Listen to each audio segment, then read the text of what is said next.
The ancestors of Micronesians first settled in this island region about 4,000 years ago, but first contact with European explorers occurred in the 16th century with the Spanish, who quickly established sovereignty.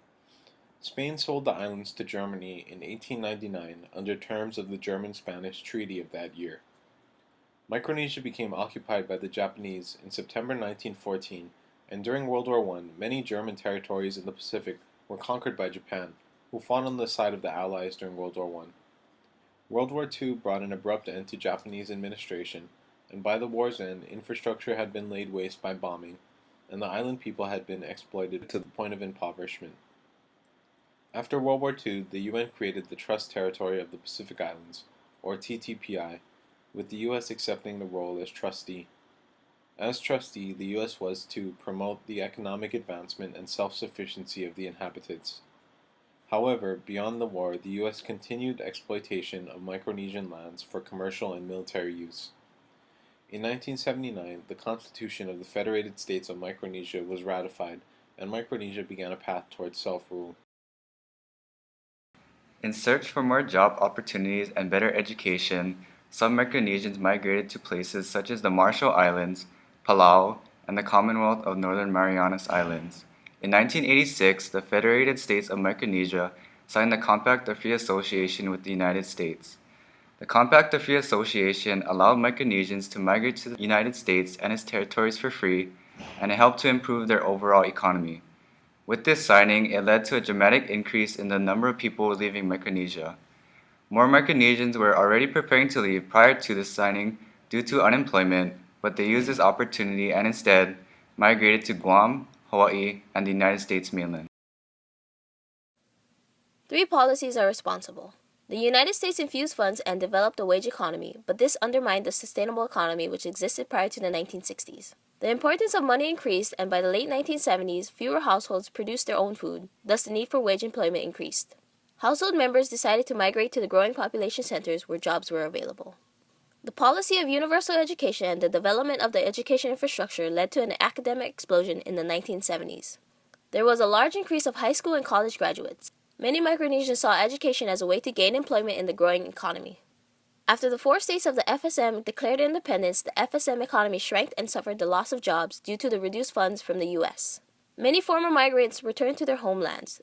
This reversed the migration trends of the 1960s and 1970s and increased the level of main island to outer island migration in the 1980s.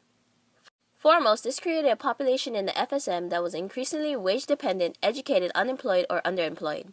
It was associated with rapid growth, and these trends created a population ready for international migration.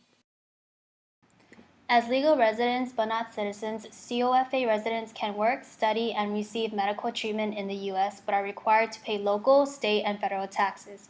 In return, they were initially eligible for most of the same public benefits as Americans. However, that changed during 1996's federal welfare reform when Congress restricted access to many programs to certain non-U.S. citizen residents, including COFA migrants. The result was many COFA patients were cut off from the very healthcare system their tax dollars were supposed to support. As taxpayers, COFA migrants pay for social service programs like food stamps, Medicaid, the Children's Health Insurance Program, and federally subsidized education loans, yet don't fully benefit from all programs. Assimilation to Hawaii's Polynesian-based society would seem natural for Pacific Island migrants who share cultural and historic parallels, but despite Hawaii's reputation as an ethnic and cultural area and famous aloha spirit, Hawaii's incoming wave of migrants faced discrimination and continued restricted access to federal and state benefits. As more COFA migrants are entering Hawaii, the economic rate has been steadily decreasing.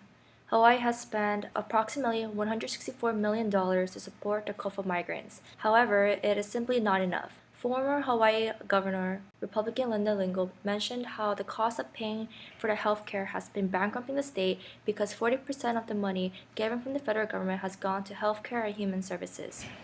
In fact, the largest COFA expenditures in 2014 were for the State Department of Education, which spent $87 million to educate 8,165 COFA students. Homelessness is another problem in Hawaii as more COFA migrants are entering the islands without a set financial plan. The biggest challenge for COFA migrants is finding jobs that is equivalent to their skills and experience back home.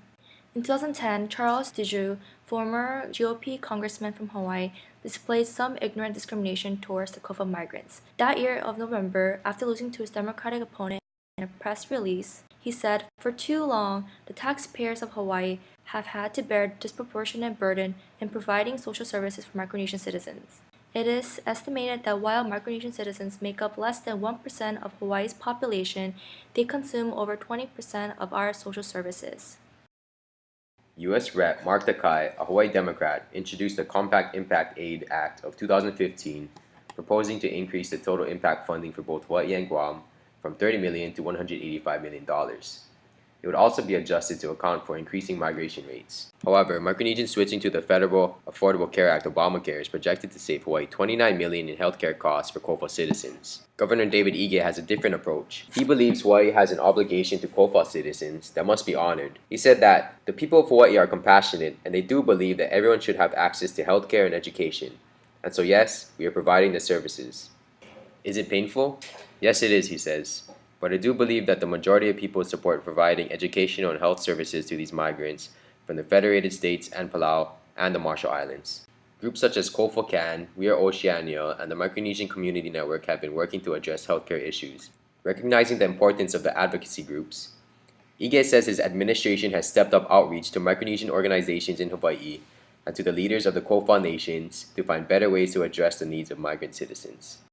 Charles Paul, Marshall Islands ambassador in Washington, says there is little exception that his country could survive on its own. Charles Paul states, "The only resource we have is people." He says, "In order to have a dynamic, well-producing economy, you need healthy people and educated people. Human capital. We don't have diamond mines or oil or gas." While the cash flow to Micronesia from the U.S. may be ending, it's likely the exodus of human capital will escalate. The biggest challenge is finding jobs, especially jobs that are equal to their experiences and skills from back home. Government-supported migrant resource centers in Chuuk, Pohnpei, and Majuro, each established within the last 2 years, advise Micronesians who want to migrate how they can do it so safely and effectively. And the Halal Ola One-Stop Center, opened in Honolulu in August, was used to act as a central hub linking Micronesians with public services and other resources.